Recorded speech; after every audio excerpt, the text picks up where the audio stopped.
The band has released 7 albums to date, and each album showcases their exploration of different musical styles. Their ambition has made them one of the best-selling bands of the 21st century. Almost every album has topped the Billboard 200 chart. However, like many rock stars, the band's lead vocalist struggled with pain throughout his life.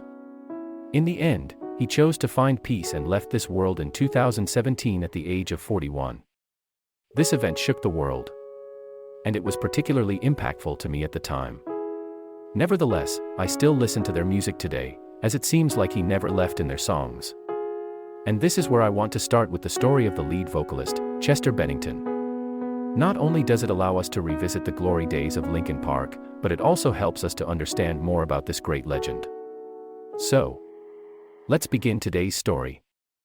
Chester Bennington was born on March 20, 1976 in Phoenix, Arizona, the largest city in the United States. He grew up during a time when rock music was becoming mature and reaching its peak in the United States. Naturally, rock music became the genre that influenced him the most.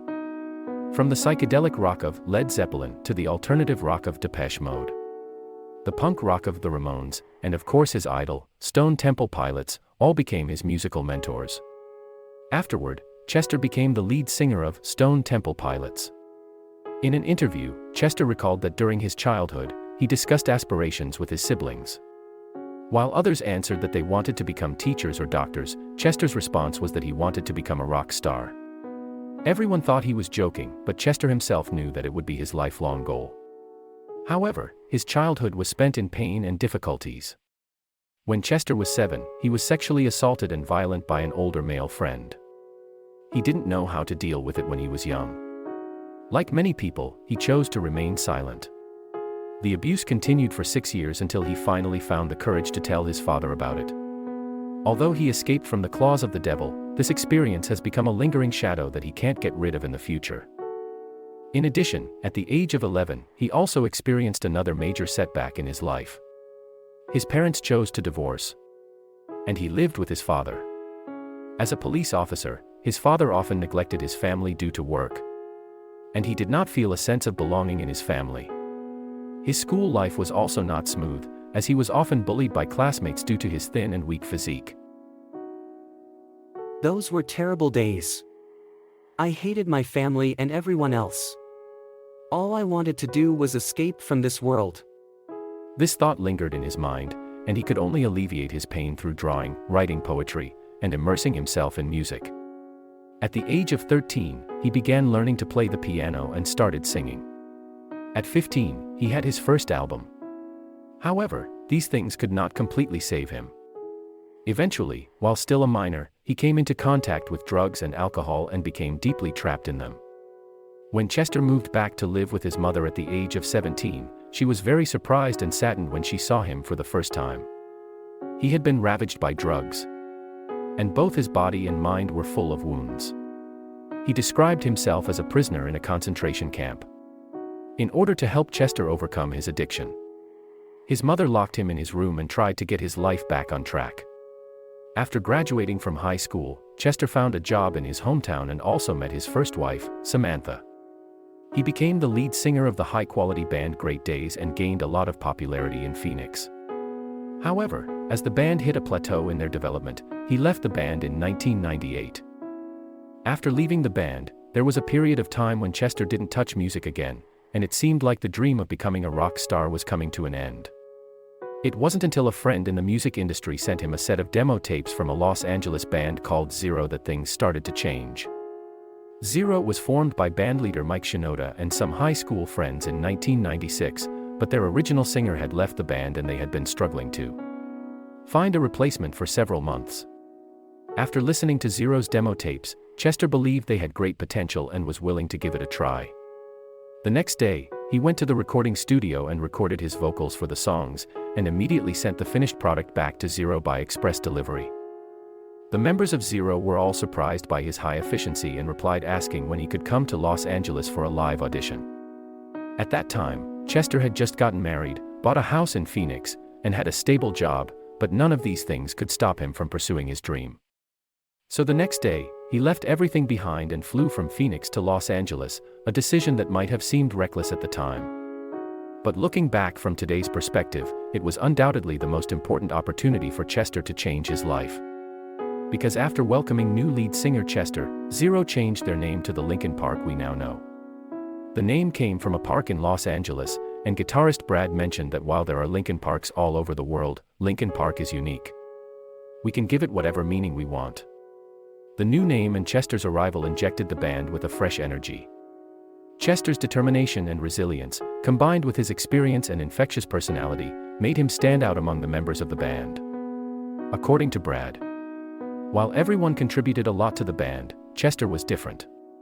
His determination inspired everyone in the band to take music more seriously, even when they faced rejection after rejection from record labels.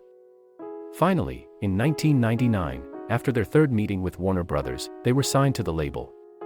Originally, Warner Brothers wanted Linkin Park to focus on Chester as a solo singer and not incorporate the hip-hop elements that the band's leader, Mike Shinoda, brought to the table.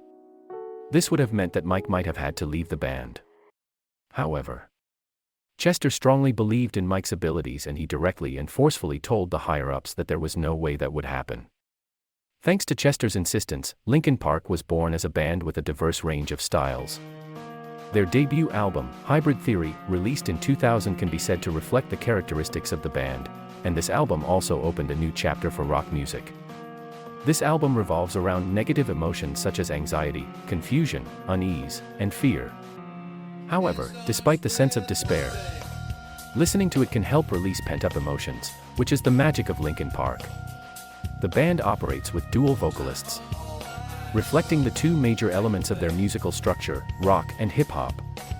Mike, the band leader, handles the rap part, while Chester represents the rock side. This characteristic allows Linkin Park's songs to be very diverse. Mike's lyrics fill every beat, and when emotions reach their peak, Chester's powerful and robust singing or screaming instantly releases everything. Combining elements of metal, rock and hip-hop, Linkin Park is also considered by many to be part of the nu metal music genre, although they are not the pioneers of this genre. There were many predecessors who had done related things before them. However, Linkin Park is definitely the most representative band in metal music because their first album, Hybrid Theory, achieved a commercial success that remains unmatched by all musicians to this day. The album sold 50,000 copies in its first week of release, reached 4 million copies in its first year, and ultimately broke 30 million copies worldwide, earning the Diamond certification from the Recording Industry Association of America. It is also one of the best-selling albums since 2000. A BBC journalist once said that it is difficult to find someone who hasn't heard of the Hybrid Theory album, which speaks to its significant impact on the music industry and its role in inspiring countless young people around the world to explore music. With this album, their song Crawling, Best Rock Performance at the 44th Grammy Awards, Linkin Park became one of the most prominent rock bands in the world for a period of time, and the name of their debut album, Hybrid Theory, accurately described the band's future musical direction, which never limited itself to any one genre. Linkin Park aimed to destroy and rebuild everything, and this was the hybrid theory they wanted to convey through their music. In 2002, they produced a remix album called Reanimation, which reconstructed the songs from Hybrid Theory using entirely new production techniques, giving the songs a fresh new sound. In 2004, the Collision Course album was released through a collaboration between rock band Linkin Park and hip-hop artist Jay-Z. The album features mashups of 7 of Linkin Park's signature songs with 6 of Jay-Z's songs, creating a more dynamic listening experience.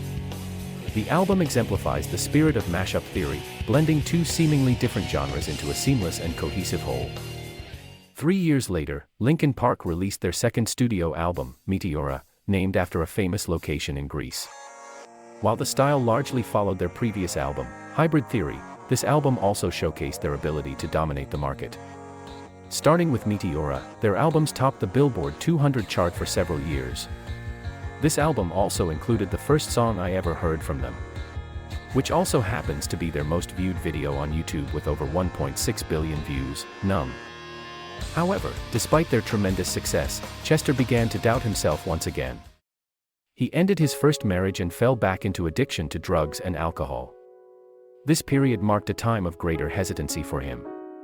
Fortunately, with the support of his bandmates and his second wife, Talinda, he was able to gradually improve his situation. In 2005, Chester also formed another band, Dead by Sunrise, because he had some songs he wanted to write that he felt were not quite suitable for Linkin Park. This allowed him to communicate more of the music he wanted to make. Around the same time, Mike also formed a rap group called Fort Minor. But Linkin Park continued to evolve and adjust. Their next return not only brought a musical transformation, but also a transformation in their ideas. The focus of their music shifted from personal emotions to reflections on the world and society. Linkin Park's third album, Minutes to Midnight, released in 2007, is widely regarded as a turning point for the band. Prior to making this album, Linkin Park spent 18 months re-evaluating their music and making significant changes in order to break away from people's impressions of them as a nu metal band. Minutes to Midnight represents a new beginning for the band, with their music incorporating more electronic elements and the overall atmosphere feeling lighter than before. The album's themes are less oppressive than before and introduce a sense of hope. For example, the song What I've Done was featured in the 2007 movie Transformers and explores the idea of self-reflection. The music video includes many images of war and pollution, tackling the irreversible impact of our world from a macro perspective. However, the final shot features a sprouting bud, symbolizing new life, which reflects the concept of the album. Linkin Park wanted to use Minutes to Midnight to remind people that as humanity gains more and more power, we must also seriously consider the dangers behind this power. This strong anti-war sentiment and concern for the current state of society. In their next album in 2010, A Thousand Suns, Linkin Park further emphasized their concept. The title, A Thousand Suns, is a reference to a line from the famous Indian epic Bhagavad Gita, say, "If the radiance of 1,000 suns were to burst at once into the sky, that would be like the splendor of the mighty one." The father of the atomic bomb, Robert Oppenheimer, also used this sentence to describe the scene of the atomic explosion. The second track on the entire album, The Radiance, features a clip of his speech. In addition, the album also features appearances by famous political leaders such as Mario Savio and Martin Luther King Jr. However, from Minutes to Midnight to their fifth album Living Things in 2012, the changes Linkin Park made in their music also disappointed many listeners, who felt they lacked the same impact and rock power as Hybrid Theory. The production also leaned towards pop music, and some even labeled them as an idol group. However, I have always believed that Linkin Park is committed to the spirit of the Hybrid Theory, absorbing any musical elements and gradually blending them to create their distinctive style. From Hybrid Theory, we hear the real and painful emotions of a group of young people growing up, expressed through their mixed and raw sound. In A Thousand Suns, they understood their influence and used their power to change the world. More importantly, they never shy away from making changes and use different sounds to show us different versions of Linkin Park. As Chester said in response to these negative waves, "I think our fans will be open to it. We're a band that's not afraid to try things, not afraid to grow wings, and we want to push the boundaries of what can be accepted." In 2014, Linkin Park did something unexpected with their sixth album, The Hunting Party. They returned to their familiar heavy metal and rock genre and collaborated with a group of legendary musicians. Then in 2017, with their seventh album, One More Light, Linkin Park made a drastic change. This album can be said to be their most mainstream work, but at the same time, it is also their most personal creation. The theme of One More Light once again returns to personal emotions, but at this point, they are no longer the angry rockers from 17 years ago. They carry more burdens from family and society, and their ideas are more introverted. In 2014, Linkin Park did something unexpected with their sixth album, The Hunting Party. They returned to their familiar heavy metal and rock genre and collaborated with a group of legendary musicians. Then in 2017, with their seventh album, One More Light, Linkin Park made a drastic change. This album can be said to be their most mainstream work, but at the same time, it is also their most personal creation. The theme of One More Light once again returns to personal emotions, but at this point, they are no longer the angry rockers from 17 years ago. They carry more burdens from family and society, and their ideas are more introverted. Many songs on the album revolve around the personal life of lead singer Chester. He said that originally they wanted to push their limits in music, but it ended up becoming more and more related to their personal lives. This album is a very personal depiction of Chester's deepest thoughts, and the stories behind the songs are secrets he had kept buried inside. The reason why he did this is because they knew that many people, just like him, carry pain and continue to move forward. However, he still wanted to use the album to tell these people, "You're not alone, we're all the same." Heavy describes his persistent depression, while Talking to Myself portrays the helpless feelings of his second wife, Linda, when Chester faced pain. However, this work became Chester Bennington's final swan song. On July 21, 2017, Linkin Park uploaded the official music video for Talking to Myself on their YouTube channel. However, a few hours later, social media and news outlets were not discussing the song, but rather the confirmed news that Linkin Park's lead singer, Chester Bennington, had ended his own life at his home. He was 41 years old, and following an investigation, his official time of death was determined to be July 20th, which also happened to be the birthday of his friend and Soundgarden lead vocalist, Chris Cornell.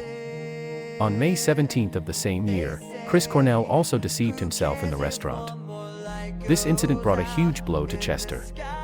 After hearing the news, he posted such a text on his personal social media. "You have inspired me in ways you could never have known. I can't imagine a world without you in it. Thank you for allowing me to be a part of your life." Chris Cornell's passing is widely regarded as the final straw that broke Chester, as he had been struggling with depression for a long time. And a significant part of it was due to the shadows from his childhood. On September 16, 2017, Chester's wife Linda uploaded a video on Twitter of Chester taken 36 hours before his passing. In the video, we can see that Chester seemed to be in good spirits and even smiled several times. Linda's purpose for releasing the video was to show that when dealing with someone who suffers from depression, one should not judge them solely based on their appearance or behavior, but rather offer them more care and support. Chester's departure had a profound impact on Linkin Park, as he was not only a caring and supportive brother to the band members, but also the essential soul of the band. The band was shocked and deeply saddened by his passing. In the end, they decided to mourn their beloved friend through music. On October 27, Linkin Park held a memorial concert for Chester in Los Angeles, which was live-streamed on YouTube. The concert lasted over 3 hours and included 31 songs. Many of Chester's musician friends were also invited to perform. The proceeds from the concert were donated to charity, in order to carry on Chester's spirit. Chester's family and friends have also been committed to suicide prevention and increasing awareness of mental health since his passing.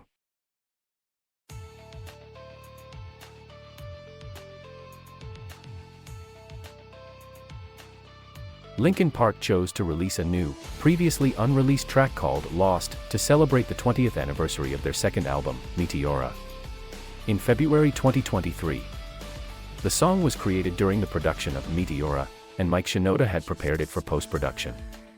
At that time, only 12 songs could be included on the album, and after selection, Lost was either excluded or scheduled for a later release. However, this arrangement ended up lasting for 20 years. The overall style of the song, along with Chester Bennington's vocals, quickly takes listeners back to the height of nu metal in the early 2000s. Lost has garnered 3.57 million views on YouTube in less than 24 hours, and reached 27.24 million views within a month of its upload. Many YouTubers have live-streamed their reactions to watching the Lost music video for the first time, expressing surprise and emotion. Chester's passing has reignited their feelings of missing him. In the music video, AI drawing technology is used to recreate footage of Chester Bennington performing the song. If you've also had experiences with anxiety, stress, or darkness in your life, feel free to share your unhappiness in the comments section. Let's spread some joy by talking about it. That's it for today's story.